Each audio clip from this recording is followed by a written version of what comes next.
All right, welcome to training camp. And as you get started in a training camp, everybody looks at the schedule and who's the first opponent, and we look at that differently, as we are the first opponent. And honestly, it's a pretty tough matchup. And I know you hear a lot of coaches through the years have said iron sharpens iron, and there's a lot of truth to that. And we have a hell of a lot of iron that's going to be on this field, so thanks to Adam and his crew, we're ready to get this thing rocking. At the start of it, competition, that's what drives training camp. And that's over the next 5 to 6 weeks.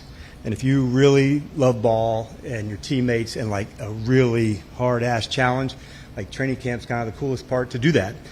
You can imagine a DB trying to match wits with Jaden, or being a running back in the open field against Bobby Wagner and that kind of tackle, like the guy's absolute tackling G. You know, can you beat him? Or a defensive end going against Laramie Tunsil, or a guard against Payne. All these little matchups helps you bring out your best going against their best. And each summer everybody asks me, hey, what's your favorite part of training camp? And I point to that. I say, it's always the competition and seeing these matchups and seeing what goes on. And so that's why we love it so much. It's that time, and we get to do that together. So I'm fired up to get rocking with you guys. I know AP's going to have an opener as well, and then we'll get into some questions and get the whole thing rolling. Cool? Thank you. Your opening statements are always a lot better than mine. I just want to start and say thanks for you guys for all being here, and really excited for this year. I know there's a lot of excitement last year, and this year feels even more for myself in terms of just what we've built here and what our ownership has allowed us to build. And you see, you won't be able to see everything right now, but as you guys get into it, we've done a lot of improvements to really everything here. We got a new bubble. I'm sure you guys have seen that out there. The fields look incredible. Shout out to Pete Benevento and his crew. But really, when you guys get into the building and the things that Josh has allowed us to build for the players, really proud of that and really thankful for that. We have a new locker room. We have new meeting rooms. We have a new nutrition center. Like I said, new bubble. It just goes on and on in terms of the things that we've been able to do. Tons of new recovery stuff for our players. So we're really proud of all that and really thankful to Josh and Mark Klaus and his crew for making this all happen. So just touch base on the recent signing. We signed Von Miller yesterday, and just really excited to add him to the fold too. Not only is he one of the best pass rushers of all time, but he's equally incredible in the locker room, and we're going to continue to bring guys like that in the locker room. So really excited about that move, and really with that, take your questions and get rolling. All right, Adam, this one, we'll start off with the fun stuff right away for you. What has been communicated to you about Terry, whether reporting or not reporting? What's been communicated to you about him? Yeah, we haven't spoken about that, but just like with really all of our players, we're expecting everybody to be here today. And then for both of you, he talked a lot last week about his situation, a lot of frustration. He talked about wanting to feel valued. I'm curious what you guys thought about that. And then, Adam, if you can talk about where things do stand with him as far as an extension. Yeah, I mean, first I think without a doubt, I think everybody in this building values Terry very much, and we knew that coming in, and we knew that even more after spending a year with him. In terms of where we're at, we've had conversations recently, and we'll look to have some more conversations, and we're going to do everything we can in order to get a deal done. Adam, with regards to Von Miller, how much was just obviously his career speaks for itself, but how much was it like watching OTAs and minicamp thinking we need a little more, or was it sort of the plan to kind of add somebody all along? Yeah, I think just in our conversations with DQ and myself and the staff, we did see pass rusher as something we still wanted to add throughout the time.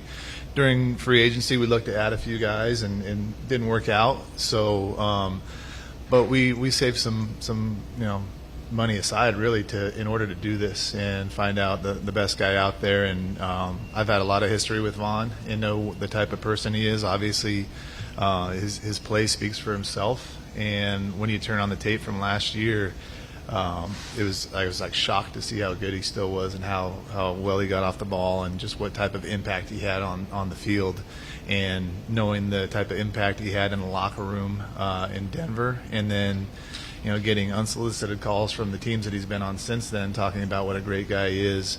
That really made it a really easy decision for us to bring him in. We brought him in a couple weeks ago, or I don't know, it's been a few weeks now, but had a great meeting with him and just knew he was the right guy to bring in, so we were thrilled to have him.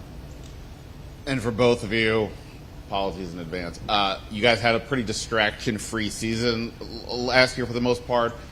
There's been some news lately involving the stadium, the president weighing in on that. Does that get to any part of the building? Is it something that you guys even think about, discuss, or what do you kind of react to that?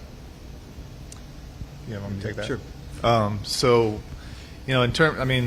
Look, we're really focused on everything in the building and getting ready for this season and getting our guys in here and getting the building ready, as I talked about with everything. And in terms of anything, whether it's the stadium or anything else, those things aren't really, they don't come to our, they don't really make it to us. So we really just try to focus on what's going on in here and getting ready for the season. Good afternoon, gentlemen. Coach's questions for you. Okay. I go back to last year, Sam Cosme's comments on Frankie Louvu, kind of getting to know him, and then kind of, I don't know, being surprised, but maybe being kind of just impressed by he's not just a linebacker, but he can rush. Like that was kind of Sam's words. When you see that type of maybe an unexpected characteristic about a player you brought in, what as a coach, kind of how does that strike you? You know what's cool, David, about when you go from year one to year two, they've now realized what other things can a person do, and highlighting how we feature players into different spots. And so I think that's a good example of that, where he doesn't always have to be exactly the position that he had. What we found is this collaboration, amongst teammates, offense, defense, on teams, the way they help each other, support each other. That's what we'd hope to build. That's the standard of a commander, of somebody that's digging in hard to try to get one another better. And that's kind of what the cool part of being a part of this team, the environment they created together to recognize these special traits in one another, and then saying, hey man, that's hard when you line up there or do this move, or I can see how you tipped it away, so be careful of that. So the feedback across the ball, in the locker room, outside the locker room, is what we'd hope to create an environment. It doesn't happen right overnight, but it does take place once you get to know each other better and find their strengths. So that's what's going to be fun to me about going into this camp for 5 to 6 weeks, because we've also added some new players into that mix, and to see them into that spot, I'm really excited. This is a number of players' first training camp here with us. And then you talked before about second-year players in the NFL, just general second-year players taking that biggest leap this season. How early can you kind of hope to really see signs of that expansion of their talents? Yeah, we had about, 10 rookies or so that were on the roster, maybe the 53, either at some point or most of the time last season. And that's pretty traditional that you see this jump happen from year one to year two. So this spring, man, did we see it in Sinnott, and we saw it in Newton and Jordan McGee and others. One I think that's unusual, and they'll get better, but Jaden and Mikey, they kind of corrected it in season. They didn't have to wait till the off season. I think that speaks a little bit to their rarity. It's normal to fight your ass off in the season and take your lumps, and then in the off season, I got to get better at this, I got to work on this. Those two, with the experience they had, they kind of self-corrected faster. That didn't mean they didn't get better this spring, but we are really excited to see Javante and Brandon and some of the others in this role that they're going into their second year. It's a big deal, and most of it, David, is confidence. I've done this, I know what to do, I worked on this skill. And once you get to that space where you're not relying on just your talent anymore, but the skill that you've developed at the position, that's the secret sauce, man. If you can get those skills right, and it takes oftentimes into that second or third year to do that. So we're excited to see the work they put in take place out here on the field. Hey there. Is it good morning or afternoon? Adam, I think you're off the hook with me. Both of my questions are for you, Coach. Okay. So what's the focus for this week or the next couple of days here with camp? Yep. So we start off, we're going to emphasize from a team standpoint, we're onto the practice field, and it's a ramp up. So you don't want to go 0 to 100 miles an hour that fast. So the practices will go in length. We'll even start on more of a condensed field. So the ramp up is designed to maximize, the player for their safety to where they're going, and then we'll build up into it. So the first 3 days, first one is just helmets, and then we call it shells, where it's just lighter pads, and so we'll work our way into pads. So we're not going to miss one step along the way of their development, and that'll really go all the way through the next week, and then the following week we'll go up to New England. We'll have a practice there before the preseason game. So we're just not going to miss the steps. The installing of the system, that's what it's all about, Candy. If we can get that part right and find the right drills and put the people in the right spots, everybody has a lot of the same plays. It's not what's called, it's how you do it, how you can execute it. And so that's what the real teaching goes on here over the next few weeks. How sharp can you get at your skills? And just reflecting back on OTAs and minicamp, can you share any examples of how you've seen some of the returning players and the new players, right, how they've been able to build camaraderie and just getting used to this system? Yeah, I think when you ask the question of, like, what did I see on the field, like, on the offensive side, like Sinnott and Coleman, they jumped out to me in some different ways. Brandon moving inside the guard and, like, putting in the work to do that. Sinnott coming off of shoulder surgery. He rehabbed so hard where during that off-season part, he and Sam were two of the ones we saw every day still while they were getting themselves ready. And I saw that confidence come out onto the field. As far as onboarding new players, it was the rookies who arrived a few days early here. But in the off-season, the veterans who were new, the rookies who were new, knowing this is our standards, this is our expectations of how we do things here. To see that take place, that was a big deal, because you do have to fast-track those relationships, Candy, to be as strong and committed as we can. Hi. Hey, Dave, welcome. Wow, it's such an easy commute today. It's amazing. We're glad you're here. Yeah, one for each of you. You just mentioned Brandon. Obviously, Sam and Biotish had a great chemistry last year with the line calls and the checks and everything. Right. I just wonder, how up to speed is Brandon with that already? What has to happen for that to start being seamless as you go getting ready for the season?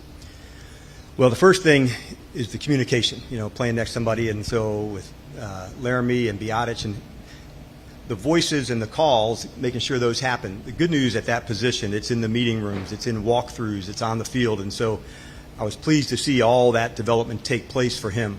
And he's had experience at it in college, so it wasn't so far off to change that. But we didn't move him around in the spring. We really said, hey, this is where we want you to lock in and go focus on. For Adam, you have a lot of moving parts with Terry. You have history, you have future, you have philosophy. I wonder where all of those points meet for you and the organization in terms of trying to find a deal that's fair for the organization, but also fair to Terry and what he means to the team.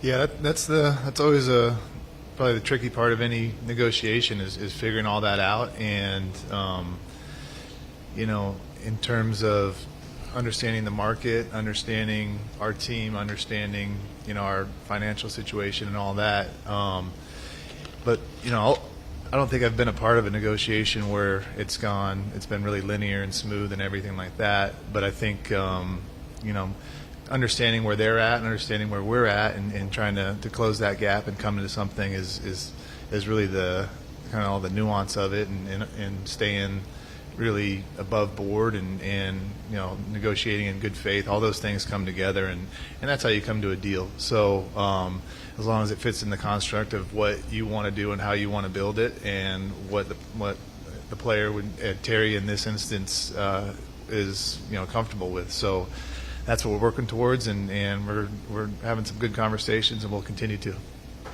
For Adam, you had mentioned your past relationship with Von Miller and his kind of value in the locker room, but from the outside looking in, he's also someone who's had a couple of off-field suspensions in the past. So when you're maybe talking to fans, how heavily do you weigh those kind of off-field concerns and try to relay that to fans when you're making those kinds of decisions?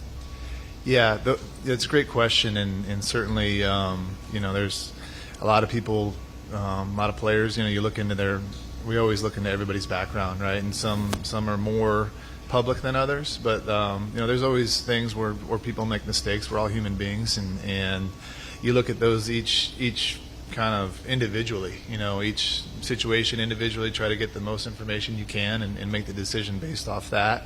It's not always, what you read. It's not always, what you hear first off. We all know that in the news. You really got to do your own work, and we have a lot of people that do that for us. And then you either are comfortable with it or you're not. And with Vaughn, knowing the type of person he is, knowing, the nature of situations, we felt really comfortable with that, and we did a lot of research to back that. Yeah, and also for you, I'm sure Coach would hate saying win now because every season's a win now season. But the moves that you guys made this offseason, trading for Debo, trading for Laramie, signing Vaughn, those are all very, trying to capitalize off of last season. When you're looking at building this roster to contend, how much do you weigh Jaden's contract, whereas how valuable it is now, and how much he's probably going to be making in a few years? Yeah, that's a good question too. I think you always want to build your roster to win now and then win in the future. And I think the moves that we made, those allow us to do both. Really, with the nature of those, whether the deals or the contracts or however you say it. But we're always looking to field as good of a team as we can every year, and however we can do that, we'll do that, and without mortgaging the future. In terms of Jaden's, he's on his rookie deal, so that does give us more financial flexibility. But we were just talking about this the other day. I mean, out of the 4 teams that were in the championship game, we were the only one that had a quarterback on his rookie contract still. So it's still possible to win after you pay a quarterback, and so. Whether you talk about a window, I don't know what a window is in terms of that. Hopefully our window is as long as we're here, and that's what we're building for. Yeah. Adam, if I'm not mistaken, I think you were involved with a couple of kind of longer holdouts in San Francisco, Bosa and Trent Williams, that didn't end until like early September. Like, is this just part of the process for you? Are you calm about it, or what's the sense of urgency when a deal hasn't gotten done and camp is starting? Yeah, I think those were I wasn't so much directly involved, but I was a part of it, so I understood how it went, and a lot of contract. I think that's just kind of the nature of our business. You obviously you would like to get these things done quicker than longer, but it's not always going to happen that way. So I think for me, just seeing those things. Secondhand, really, not firsthand, but understanding how that went, just understanding that, first of all, we're dealing with a really, in the case of Terry, a really good player and a really good person. So really understanding that and never losing sight of that, and making sure that, every conversation we have is very, straightforward, honest, and in good faith, and just keeping that mindset throughout, because there's going to be twists and turns, but just having, that confidence and just understanding that our goal is to get a long-term deal done, and so just keeping focused on that, and whatever happens along the way, just understand that he's a great player, and we want to keep him here. And Dan, what's lost if he's not here, just in terms of working with Jaden, working with the offense? He's such a big part of what you guys do. Yeah, I don't want to get into the hypotheticals of what if or what not. So let's better question for now. It's a part. So we're planning, like Adam said, for everybody to get here and get rocking. Okay. Sam, yeah, he's doing great. He's had a really strong off season, and we're not going to miss one step of him along the way. So the guys are doing their physicals today, and so I can give you a follow-up of where he's at tomorrow. But he's really hitting all the markers, Nikki, that we had set, that we'd hope to see, and so that's a really cool thing. For Adam, thinking around Debo, what have you seen from him just in OTA's mini camp? And what do you need to see from him to know that he's willing to do it and willing to go? Yeah, I think with Debo, what I've seen is, and I didn't see him as last year in San Francisco, but just he's got he's always had a great joy about him, and it seems as good as it's ever been in terms of his love for being around football, playing football, being around his teammates, and being on the football field. And it was almost enhanced this spring, just the way maybe he's, and I don't want to speak for him, but maybe being in a new offense and having new challenges, he seems like he's really revitalized, and he's been an awesome teammate, and he's really in, you guys will see him, he's working his tail off to be in excellent shape. But the one thing that probably every player that comes here, and when we play in our offense, it's fast. So understanding that it's a little different than a huddle-up offense where you have to. So he's taken that challenge on and really worked on, having great wind and being able to play over and over and over again. And he's really worked his tail off this whole off season. So really excited to see where he's going to go. But in terms of how he's been so far, I couldn't be more pleased. The word I think of for him is for Debo, I think of joy. Like he has it. Like you see it on the practice field, you see it in the meeting rooms. There's an energy that he brings to our team that is, you feel it. And I certainly did right from the beginning. This question's for Dan. Obviously, you're a rookie quarterback, not a rookie anymore. Jaden Daniels had a pretty good year last year. So what's the next step, the evolution of Jaden Daniels? What does that look like? Yeah, I think more growth. And one thing I've learned over the year from Jaden, and there's no limits on him, because this is somebody that absolutely is a savage from a work standpoint and just absolutely puts it in. So the skill work, the techniques, the knowledge of the offense, all of those things are going to be enhanced. And he's thrown himself an excellent offseason. We had a good conversation on the phone just the other night, chopping it up about the team, the summer, the offseason, and you can feel his energy. And just walking out here, when you walk into our building, there's a lot of energy with our team, and he's right in the middle of all that. But I would never count him out or, put him, mistake him for not doing anything other than absolutely emptying the tank to go for it. And Adam, for you, comparing your feelings about the roster construction last year at this time versus to where you are today going into your second training camp in Washington. Give me your feelings, differences about just how you feel overall about the roster construction, what this team looks like right now compared to where it was last year. Yeah, I'd like to think we're better. I would, but really just it was cool to see the players that we hadn't been with last year get so much better and get so much closer last year and work together, and then all the players that we drafted get so much better, and then bringing in a lot of guys from through trades or free agency this year and see how those guys mesh together too. So really like impressed with the job that DQ's done in bringing everybody together. I think that's probably the coolest thing. And from year 0 to year 1 and then year 1 to year 2, continuing that. So I think we have a better roster. That doesn't always mean you're going to have more or less wins, but certainly really excited about the group that we have together, not just the talent, but just the people. For Adam, the Commanders have the oldest roster in the NFL. I guess first, how does that hit you? And second, is that kind of based on the dearth of talent or playable players that were here when you came in? How does that go? How does that happen? Yeah, I'm sure there's a ton of factors that go into that, and there are a ton of factors that go into that. But I think really, signing guys like Bobby or Zach, those guys, I think we showed last year. People thought we brought them in to be like coaches on the field, but and certainly they are. They pass along a ton of knowledge, not just to the guys in their position group, but to guys across the whole defense or the offense. And Bobby and Jaden have a great relationship too, understanding and making each other better. But we saw with those guys, they're still really, really good players, and that goes the same for a guy like Vaughn.